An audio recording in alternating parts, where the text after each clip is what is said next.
ശ്രീ ഗുരുഭ്യോ നമ. ജ്യോതിഷ തീർത്ഥം ചാനലിലേക്ക് സ്വാഗതം. ഞാൻ ജ്യോത്സ്യൻ KS രാജേന്ദ്രൻ മാസ്റ്റർ. വൃശ്ചികക്കൂറിൽ ജനിച്ചവർക്ക് കന്നിമാസം ആദ്യ പകുതിയിൽ അനുഭവപ്പെടാൻ സാധ്യതയുള്ള ചാരഫലങ്ങൾ എന്തൊക്കെയാണെന്ന് പരിശോധിക്കാം. വിശാഖം കാല്, അനിഴം, തൃക്കേട്ട എന്നീ നക്ഷത്രങ്ങളാണ് ഈ കൂറിൽ ഉൾപ്പെടുന്നത്. ഈ കൂറുകാർക്ക് സൂര്യൻ സ്ഥിതി ചെയ്യുന്നത് 11-ാം ഭാവത്തിലാണ്. 11-ാം ഭാവത്തിലെ സൂര്യൻ നല്ല ഫലങ്ങളാണ് നൽകുന്നത്. അതായത് ഈ കൂറിൽ ജനിച്ചവർക്ക് വലിയ ഉയർച്ച ഈ കന്നിമാസം ആദ്യം പ്രതീക്ഷിക്കാം. ഇപ്പോഴത്തെ അവസ്ഥയിൽ നിന്നും ഒരു ഉയർന്ന നിലയിലുള്ള ജീവിത നിലവാരം അവർക്ക് വന്നു ചേരും. ഇപ്പോൾ പ്രവർത്തിക്കുന്നതിനേക്കാൾ ഉയർന്ന ഒരു സ്ഥാനത്ത് പ്രവർത്തിക്കാനുള്ള യോഗമാണ് കാണുന്നത്. തങ്ങളുടെ പ്രവൃത്തി മേഖലയിൽ കൂടുതൽ ഉയർന്ന പദവിയിലേക്ക് എത്തിച്ചേരുവാൻ ഇവർക്ക് അവസരമുണ്ടാവും. എല്ലാവിധ ഐശ്വര്യങ്ങളും ഈ 11-ാം ഭാവത്തിലെ സൂര്യൻ ഇവർക്ക് നൽകും. രോഗം അനുഭവിച്ചുകൊണ്ടിരിക്കുന്നവർക്ക് അതിൽ നിന്നുമെല്ലാം ഉടൻ തന്നെ മോചനം ഉണ്ടാവുകയും വലിയ മെച്ചപ്പെട്ട ഒരു ആരോഗ്യസ്ഥിതി കൈവരുന്നതുമാണ്. സൂര്യൻ ഈ കൂറുകാർക്ക് 10-ാം ഭാവാധിപനാണ്. 10-ാം ഭാവത്തിന്റെ അധിപനായ സൂര്യൻ 11-ൽ നിൽക്കുന്നതുകൊണ്ട് തൊഴിൽപരമായ വലിയ ഉയർച്ച അനുഭവപ്പെടും. അതുപോലെ നഷ്ടത്തിൽ കലാശിച്ചിരുന്ന കർമ്മരംഗം കൂടുതൽ പുരോഗതിയിലേക്ക് നീങ്ങുകയും സാമ്പത്തികമായ വലിയ നേട്ടം ഇവർക്ക് ഉണ്ടാവുകയും ചെയ്യും. പുതിയ പുതിയ കർമ്മമേഖല കണ്ടെത്തുവാനും അതിൽ നിന്നെല്ലാം വലിയ നേട്ടങ്ങൾ കൊയ്യുവാനും ഇവർക്ക് കന്നി ആദ്യ പകുതിയിൽ അവസരമുണ്ടാകും. ചൊവ്വ ഈ കൂറുകാർക്ക് സ്ഥിതി ചെയ്യുന്നത് 12-ാം ഭാവത്തിലാണ്. 12-ാം ഭാവം വ്യയസ്ഥാനമാണ്. അപ്പോൾ 12-ാം ഭാവത്തിലെ ചൊവ്വ ഇവർക്ക് അത്ര അനുകൂലമല്ല.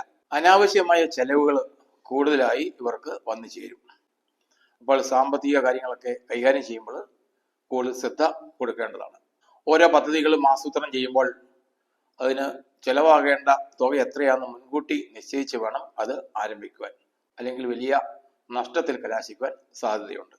ചൊവ്വ അനിഷ്ട സ്ഥാനത്ത് അതിനാൽ ശാരീരികമായ ചില ഉന്മേഷക്കുറവ് അനുഭവപ്പെടാം.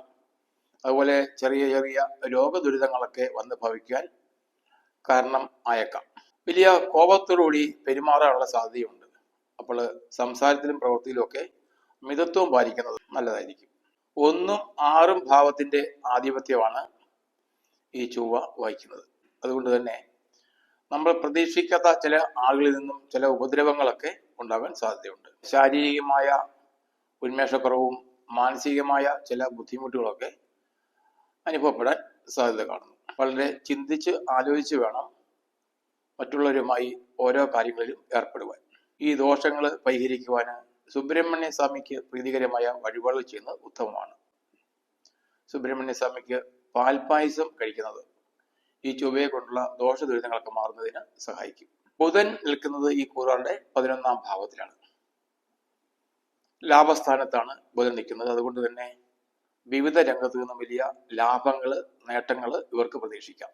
അതുപോലെ മനോഹരമായ സംസാരത്തിലൂടെ മറ്റുള്ളവരെ ആകർഷിക്കുവാനും അതിൽ നിന്നും കൂടുതൽ നേട്ടങ്ങൾ ഉണ്ടാക്കുവാനും ഇവർക്ക് കഴിയും.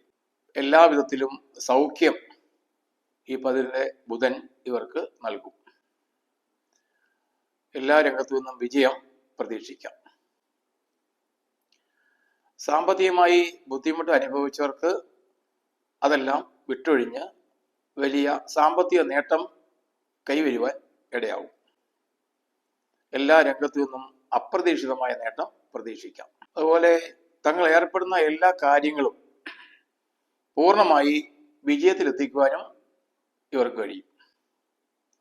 തങ്ങൾ ആഗ്രഹിക്കുന്ന എല്ലാ കാര്യങ്ങളും വിചാരിച്ചതുപോലെ പൂർത്തിയാക്കുവാനും അതിൽ നിന്നും വലിയ വിജയം നേടുവാനും അവസരം ലഭിക്കും. അതുപോലെ ഭാര്യയും മക്കളുമൊക്കെയായി ഒത്തുചേരുവാനുള്ള അവസരം ലഭിക്കും. വിദേശ സ്ഥലത്ത് ഒറ്റപ്പെട്ട് കഴിയുന്നവർക്ക് കുടുംബത്തിൽ വന്ന് കുടുംബാംഗങ്ങളുമായി ഒന്നിച്ച് സഹവസിക്കാനുള്ള അവസരം ഉണ്ടാകും. ഇതിൻ്റെയൊക്കെ ഫലമായി മാനസികമായ വലിയ സന്തോഷവും ഉന്മേഷവും ഒക്കെ അനുഭവിക്കാൻ ഇടവരും. അതുപോലെ തന്നെ ബന്ധുക്കളും സുഹൃത്തുക്കളുമായിട്ട് കൂടുതൽ അടുക്കുന്നതിനുള്ള അവസരവും ഉണ്ടാകും. സുഹൃത്തുക്കളുമായി ഒന്നിച്ച് കൂടുതൽ സമയം ചെലവഴിക്കുവാനും വിനോദയാത്രകളിലും അതുപോലെ മറ്റ് മാനസികമായ ഉന്മേഷം കിട്ടുന്ന പ്രവൃത്തികളിലൊക്കെ ഏർപ്പെടുന്നതിനും അവസരമുണ്ടാകും. 8-ഉം 11-ഉം ഭാവത്തിന്റെ ആധിപത്യമാണ് ബുധൻ ഈ കൂറുകാർക്ക് വഹിക്കുന്നത്. 11-ാം ഭാവത്തിന്റെ ആധിപത്യമുള്ള ഈ ബുധൻ വിവിധ തലങ്ങളിൽ ഇവർക്ക് നേട്ടം ഉണ്ടാക്കി കൊടുക്കും. സാമ്പത്തികമായ ഉയർച്ചയും അതുപോലെ മെച്ചപ്പെട്ട ആരോഗ്യവും വിദ്യാഭ്യാസ രംഗത്ത് പുരോഗതിയും ഒക്കെ പ്രതീക്ഷിക്കാം. രോഗദുരിതങ്ങളിൽപ്പെട്ടവർക്ക് പെട്ടെന്ന് മോചനം ഉണ്ടാകുന്നതാണ്. എന്നാൽ തങ്ങളുടെ കാര്യങ്ങൾക്ക് അപ്രതീക്ഷിതമായ ചില വിഘ്നങ്ങളൊക്കെ വരുവാൻ സാധ്യതയുള്ളതിനാൽ വലിയ ജാഗ്രത എപ്പോഴും ഉണ്ടാകേണ്ടതാണ്. ശുക്രൻ സ്ഥിതി ചെയ്യുന്നത് 10-ാം ഭാവത്തിലാണ്. 10-ാം ഭാവത്തിലെ ശുക്രന്റെ ചാരഫലം അനുകൂലമല്ല. സ്ത്രീകൾ നിമിത്തമുള്ള ചില ദുരനുഭവങ്ങളൊക്കെ ഉണ്ടാകുവാൻ സാധ്യതയുണ്ട്. സ്ത്രീകൾ നിമിത്തം കലഹങ്ങൾ ഉണ്ടാകാനും അതുമൂലം അപമാനം വന്നുചേരുവാനും സാധ്യതയുള്ളതിനാൽ സ്ത്രീകളുമായി ഇടപഴകുമ്പോഴും സ്ത്രീകളുമായി ബന്ധപ്പെട്ട കാര്യങ്ങൾ കൈകാര്യം ചെയ്യുമ്പോഴും വലിയ ശ്രദ്ധ കൊടുക്കുന്നത് നല്ലതാണ്. 7-ഉം 12-ഉം ഭാവത്തിന്റെ ആധിപത്യമാണ് ഈ ശുക്രന് ഉള്ളത്. അതുകൊണ്ട് തന്നെ സാമ്പത്തികമായ വലിയ നേട്ടം ഈ ശുക്രൻ ഇവർക്ക് ഉണ്ടാക്കി കൊടുക്കും. വിദേശത്ത് പോകുവാനുള്ള അവസരം ലഭിക്കും. വിദേശത്ത് ജോലി ചെയ്യുന്നവർക്ക് അവിടെ കൂടുതൽ മെച്ചപ്പെട്ട സൗകര്യങ്ങൾ ലഭിക്കുന്നതിനും കൂടുതൽ സാമ്പത്തിക ലാഭം ഉണ്ടാക്കുന്നതിനും അവസരം ലഭിക്കും. ദാമ്പത്യമായി പ്രശ്നങ്ങൾ ഉണ്ടാകാതെ ശ്രദ്ധിക്കുന്നത് നല്ലതാണ്. മഹാലക്ഷ്മിക്ക് താമരമാല സമർപ്പിച്ച് പ്രാർത്ഥിക്കുന്നത് ഈ ശുക്രനെ കൊണ്ടുള്ള ദോഷദുരിതങ്ങളൊക്കെ ഇല്ലാതാകുവാൻ ഉത്തമമാണ്. ഈ കൂറുകാർക്ക് ശനി സ്ഥിതി ചെയ്യുന്നത് 5-ാം ഭാവത്തിലാണ്. 5-ാം ഭാവത്തിലെ ശനിയുടെ ചാരഫലവും അത്ര ഗുണകരമല്ല. 3-ഉം 4-ഉം ഭാവത്തിന്റെ ആധിപത്യമാണ് ശനിക്കുള്ളത്. 11-ാം ഭാവത്തിൽ നിൽക്കുന്ന ബുധൻ ഈ ശനിയെ വിപരീത ഭേദം ചെയ്തുകൊണ്ട് ഈ ദോഷഫലങ്ങളൊന്നും തൽക്കാലം അനുഭവപ്പെടുന്നതല്ല. മാത്രമല്ല ശനി ഇപ്പോൾ വക്രഗതിയിലാണ് സഞ്ചരിക്കുന്നത്. വക്രഗതിയിൽ സഞ്ചരിക്കുന്ന ശനി ദോഷഫലങ്ങൾ കാര്യമായി ചെയ്യുന്നതുമല്ല. അതുകൊണ്ട് ഈ 5-ാം ഭാവത്തിലെ ശനിയെ കൊണ്ട് ചില ഗുണഫലങ്ങളാണ് ഉണ്ടാകുവാൻ പോകുന്നത്. 8-ാം ഭാവത്തിലാണ് ഇവർക്ക് വ്യാഴം സ്ഥിതി ചെയ്യുന്നത്. അഷ്ടമത്തിലെ വ്യാഴം അനുകൂലമല്ല. മാനസികമായി ചില ബുദ്ധിമുട്ടുകളൊക്കെ അനുഭവപ്പെട്ടേക്കാം. കൂടുതലായി യാത്ര ചെയ്ത് ദുരിതങ്ങൾ അനുഭവിക്കാനും സാധ്യതയുണ്ട്. വിഷ്ണുവിന് സഹസ്രനാമ പുഷ്പാഞ്ജലി കഴിച്ച് പ്രാർത്ഥിക്കുന്നതിലൂടെ ഈ 8-ാം ഭാവത്തിലെ വ്യാഴത്തെ കൊണ്ടുള്ള ദോഷഫലങ്ങളൊക്കെ ഒഴിവാക്കാൻ കഴിയും. ഈ കൂറുകാർക്ക് രാഹു ചെയ്യുന്നത് 4-ാം ഭാവത്തിലാണ്. 4-ാം ഭാവത്തിലെ രാഹു ചില ദോഷഫലങ്ങളൊക്കെയാണ് നൽകുന്നത്. കുടുംബാംഗങ്ങളുമായി ചില അഭിപ്രായ വ്യത്യാസങ്ങൾ ഉണ്ടാകാൻ സാധ്യതയുള്ളതിനാൽ കുടുംബാംഗങ്ങളുമായി വളരെ കരുതലോടെ വേണം ഇടപഴകുവാൻ.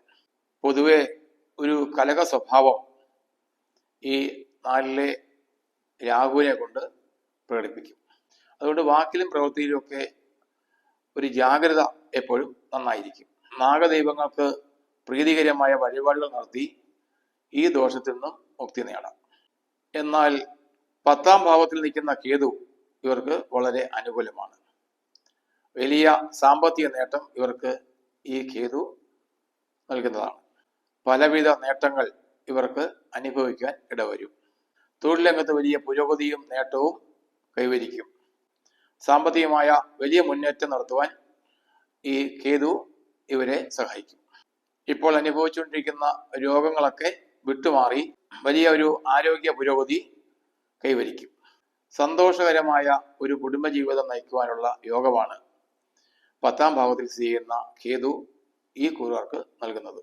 പൊതുവെ പരിശോധിക്കുമ്പോൾ ഗുണദോഷ സമ്മിശ്രമാണ് ഈ കൂറുകാർക്ക് കന്നി ആദ്യ പകുതിയിലെ അനുഭവങ്ങൾ എന്ന് മനസ്സിലാക്കാം. വഴിപാടുകളും ഈശ്വരപ്രാർത്ഥനയും നടത്തി ദോഷഫലങ്ങൾ ഇല്ലാതാക്കുവാൻ ഈ കൂറുകാർക്ക് കഴിയും. ഗുണഫലങ്ങൾ നൽകുന്ന ഗ്രഹങ്ങൾക്ക് കൂടുതൽ ശക്തി പകരുന്നതിനും ഈ ഈശ്വരപ്രാർത്ഥനയും വഴിപാടുകളും സഹായിക്കും. വളരെ ആലോചിച്ച് ഉറച്ച കാഴ്ചപ്പാടോടുകൂടി ഈശ്വര ചിന്തയോടുകൂടിയും വളരെ ആലോചിച്ച് തീരുമാനിച്ച് ജീവിതത്തിൽ മുന്നേറുകയും ചെയ്താൽ ഈ കൂറുകാർക്ക് ജീവിതത്തിൽ വലിയ വിജയങ്ങൾ നേടുവാൻ കഴിയും. കന്നിമാസം ആദ്യ പകുതിയിൽ ഈ കൂറിൽപ്പെട്ടവർക്ക് എല്ലാവിധ വിജയങ്ങളും ഉണ്ടാകട്ടെ എന്ന് പ്രാർത്ഥിക്കുന്നു. ഈ വീഡിയോ ഇഷ്ടപ്പെട്ടെങ്കിൽ സബ്സ്ക്രൈബ് ചെയ്യുക, ഷെയർ ചെയ്യുക. ഓൺലൈൻ കൺസൾട്ടേഷനായി എൻ്റെ വാട്സാപ്പ് നമ്പറുമായി ബന്ധപ്പെടുക.